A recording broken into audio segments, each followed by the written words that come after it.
373. Hadir yang mulia.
Tolong kasih ke bapaknya.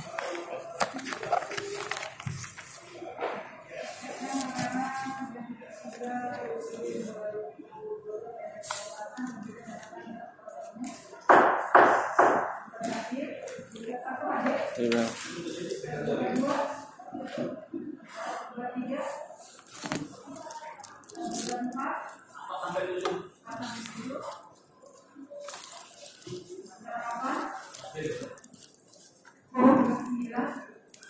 Sudah ditinggal ya mulia?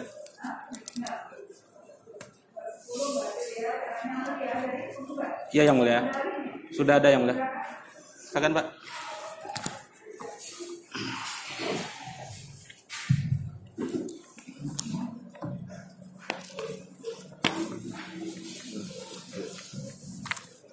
CV sama KTP-nya di belakang mulia. Silakan.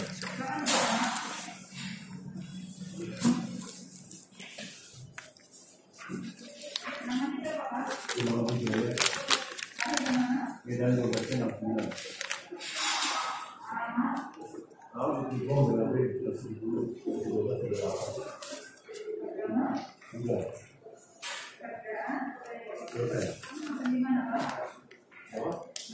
Oh, di Pancasila. Hukum perdata, perseroan. Perseroan. Usahaan ya.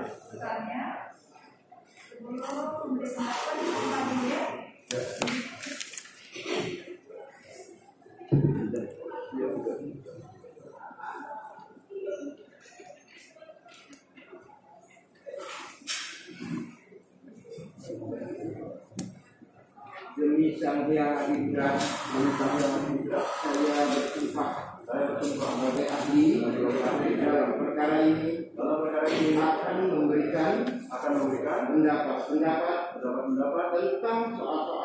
tentang soal-soal yang akan dikemukakan menurut ilmu pengetahuan saya dengan sebenar-benarnya dan sebaik-baiknya.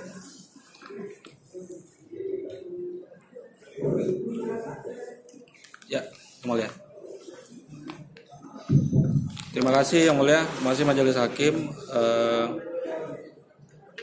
Terima kasih Bapak Dr. Gunawan Wijaya sebagai ahli kami dari penggugat.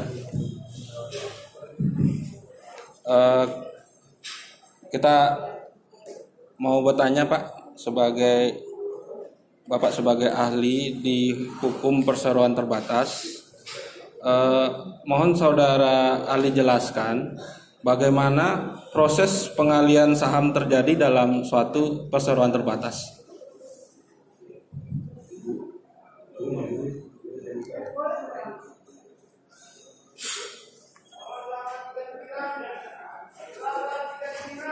Ya, pertanyaannya tentang pengalihan saham ya. Ketentuan yang dilakukan mengenai pengalihan saham itu ada di dalam UPT. Di dalam undang-undang UPT itu pengalihan saham melalui rapat umum pemegang saham luar biasa ya. Kecuali nanti diagendakan ataupun tidak melalui DPS. Jadi bisa tidak melalui DPS. Cuma dalam praktiknya tetap diselenggarakan rapat umum pemegang saham. Karena rapat itu kemudian akan buat pernyataan keputusan di hadapan notaris dan selanjutnya melalui notaris itulah disampaikan pemberitahuan kepada Kementerian Hukum dan HAM sehingga hasil dari terjadinya peralihan saham tadi misalnya penjualan, ya atau melalui bukan dan lainnya mencatat dalam sistem baku, administrasi dan hukum ya, terima kasih ahli. Tadi ahli bilang mengenai sistem bakum, maksudnya yang sistem bakum di Menteri Hukum dan Hak Asasi Manusia ya. Mohon ahli jelaskan apa fungsi dan peranan pemberitahuan kepada Menteri Hukum dan Hak Asasi Manusia Menkumham dalam proses pengalihan saham suatu PT. Saya sampaikan supaya dalam sistem baku supaya semua orang mengetahui kalau sudah alih dan saham sudah dari A kepada B. Baik. Apakah persetujuan rapat umum pemegang saham menjadi satu keharusan dalam proses pengalihan saham suatu PT menurut ahli? Ya, jadi sudah dijelaskan. Dalam landasan bisa diatur, tidak wajib ya. Cuma dalam praktek tetap dilaksanakan karena hasil dari PS itulah yang kemudian dibuat ketika ada rapatnya dan dilaporkan oleh notaris ke Kementerian Hukum. Terus menurut ahli pemegang saham yang mana yang harus hadir memberikan persetujuan dalam rapat umum pemegang saham tersebut? Ya, pemegang saham yang namanya terdaftar terakhir di sistem baku. Karena itu yang dianggap mengikat bagi semua pihak pengambil. Jadi pemegang saham perseroan terbatas yang terdaftar terakhir di Menkumham. Nah, apakah pemegang saham perseroan terbatas yang terdaftar terakhir itu harus hadir dan memberikan persetujuan dalam RUPS itu, ahli? Ya, namanya RUPS ya namanya ada rapatnya dan bisa dihadiri langsung oleh pemegang saham atau melalui surat. Baik, ahli. Selanjutnya, apa sih konsekuensi hukum apabila pengalihan saham tidak disetujui oleh rapat umum pemegang saham atau disetujui oleh rapat umum pemegang saham tapi bukan oleh pemegang saham yang terdaftar di Menteri Hukum dan HAM? Ya, namanya pemegang saham itu berarti yang hadir adalah harus pemegang saham yang namanya terdaftar dalam data perseroan di sistem baku.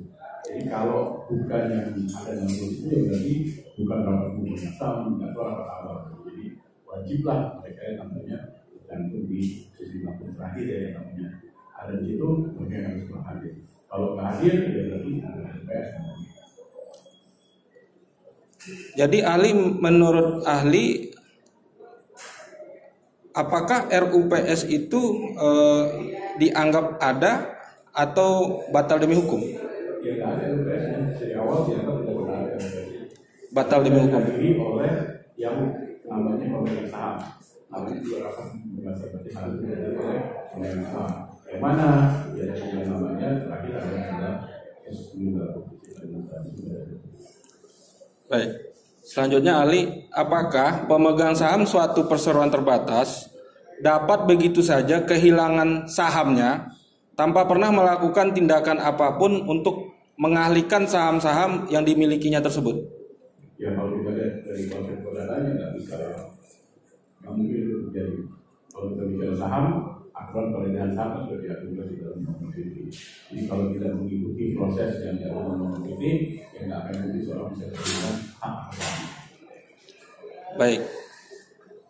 Menurut ahli, bagaimana peranan notaris dalam proses pengalihan saham dalam suatu perseroan terbatas? Ya, notaris bisa dua perannya, jadi bisa hadir di rapat tersebut, jadi membuat berita acara rapat atau BAR, gitu kan. Dan yang satu lagi adalah membuat PKM, pernyataan keputusan rapat. Hasil PKM itulah yang kemudian dilaporkan atau disampaikan kepada Kementerian Hukum dan HAM. Baik. Nah, ini terkait notaris tadi, ahli.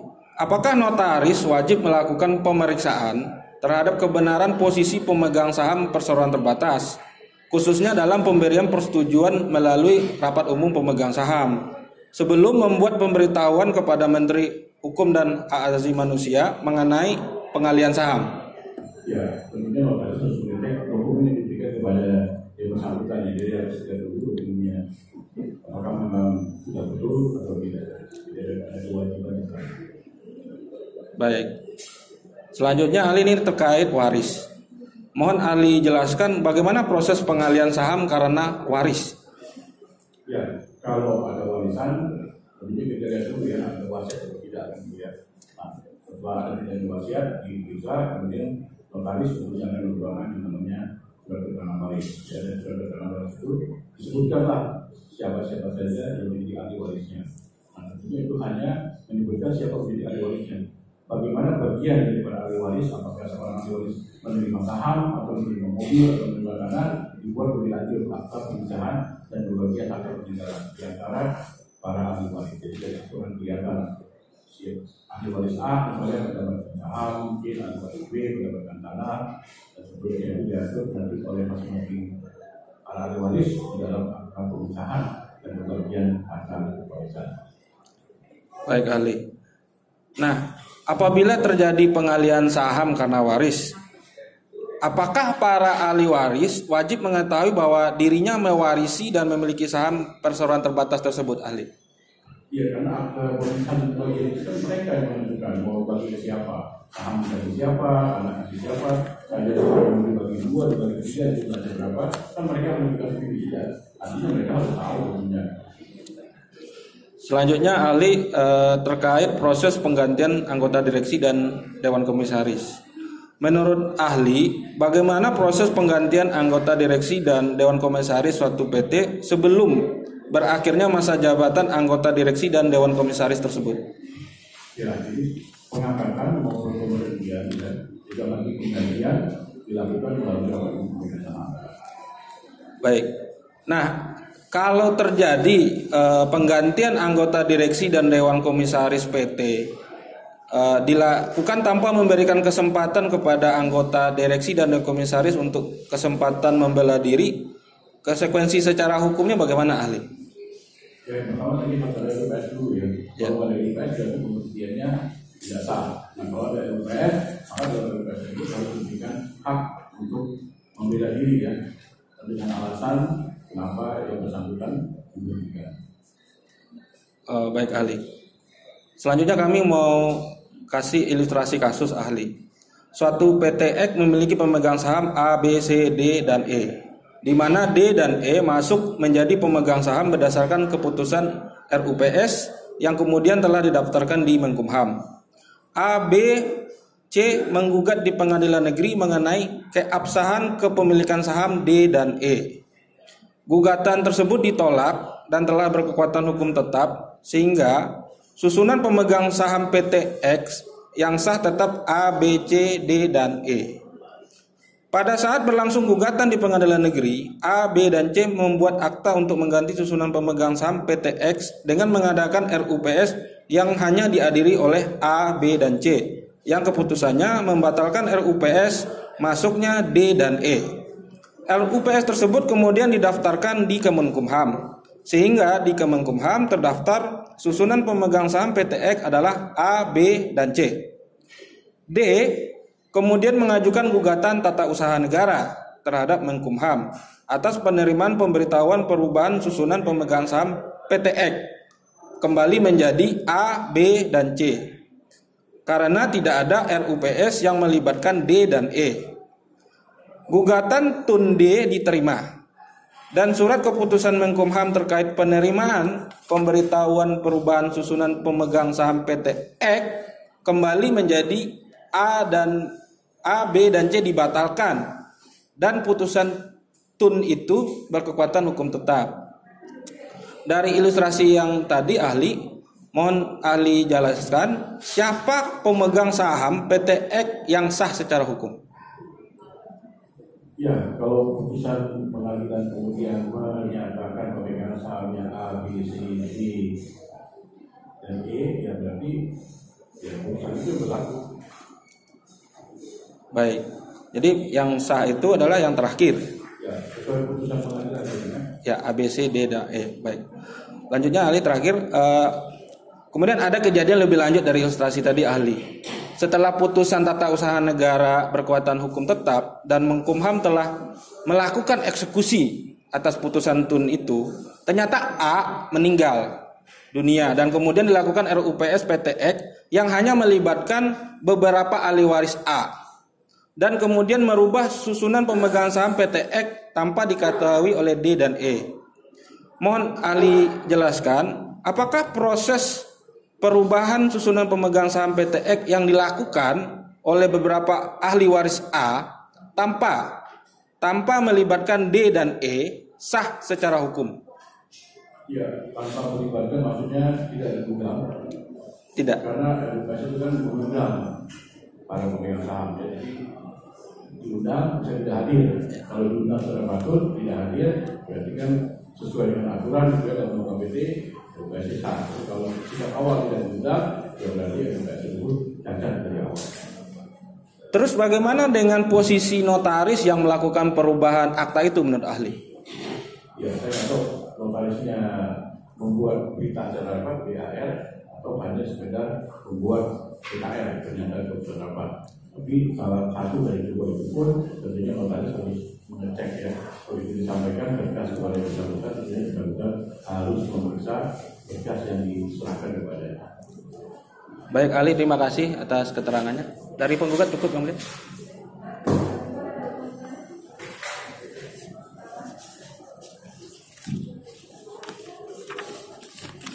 Baik.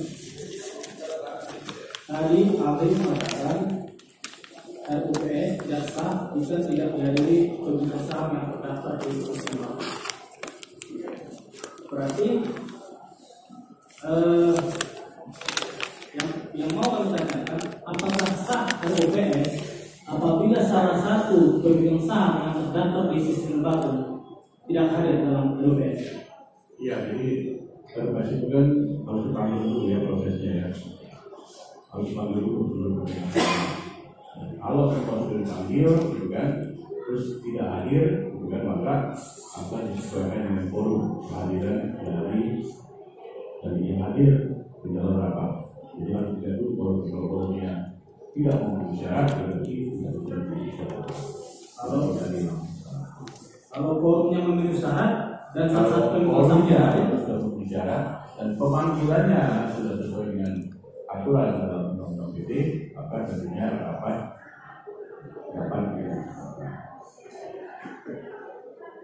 menurut saudara ahli,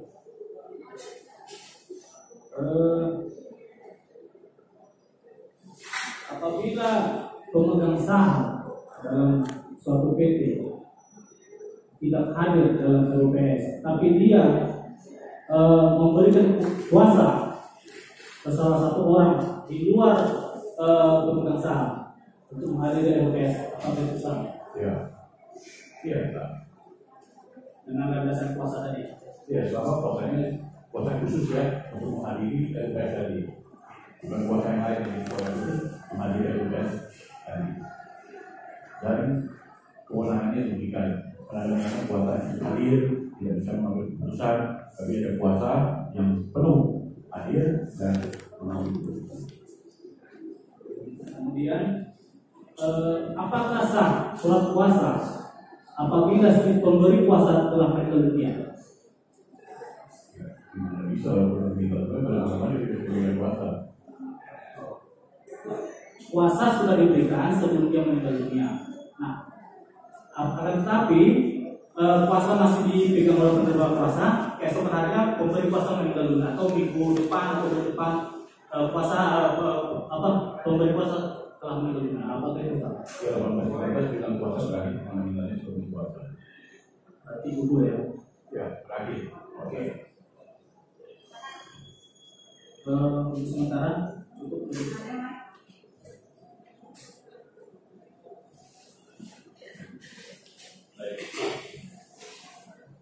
Saudara saksi ahli. Nah, sebenarnya saudara saksi ahli berbedanya hak dan kewajiban terhadap pihak lain itu tidak sama apa sebenarnya saudara saksi ahli. Berbedanya hak dari orang lain terhadap pihak lain, Apa hak milik? hak apapun itu, apakah hak kepemilikan, atas hak saham, Ya, hak milik sebenarnya. ya perpindahannya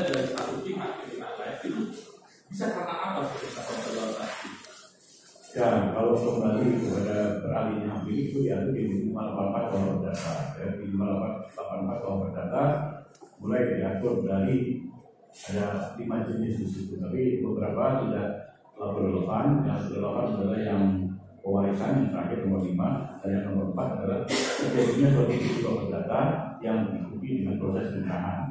Nah, kalau kita bicara mengenai saham, maka kita bicara mengenai kedua hal tersebut tadi ya, yang nomor 4 dan yang nomor 5. Kalau nomor 5 pewarisan bisa terjadi karena undang-undang, bisa terjadi karena wasiat. Dari prosesnya sudah saya jelaskan di ada waris, ada pemisahan dan pembagian atau warisan maksudnya dari saham juga. Nah, kalau yang saya katakan nomor 4 itu ada juga diatur di nomor PT. Kalau saya nggak salah itu di pasal 62 kalau sudah adanya akta pengalihan hak. Jadi yang akta pengalihan hak dan kemudian beralihlah hak dari si pemegang saham lama kepada pemegang saham yang baru. Oke, saudara sekali. Nanti tadi saudara sekali menyatakan ada akta dalam hal ini. Ketika itu akta jual beli berarti sudah ada akta jual beli. Iya. Saudara sekali. Iya. Oke, saudara sekali. Seperti itu saudara sekali. Ini mungkin saya coba tanggal kehidupan sehari-hari saudara sekali. Kalau saudara saksi ahli menjadi suatu barang dan meminta untuk membuktikan dari mana itu saudara beli, saudara saksi ahli kira-kira menunjukkan bukti apa yang pertama?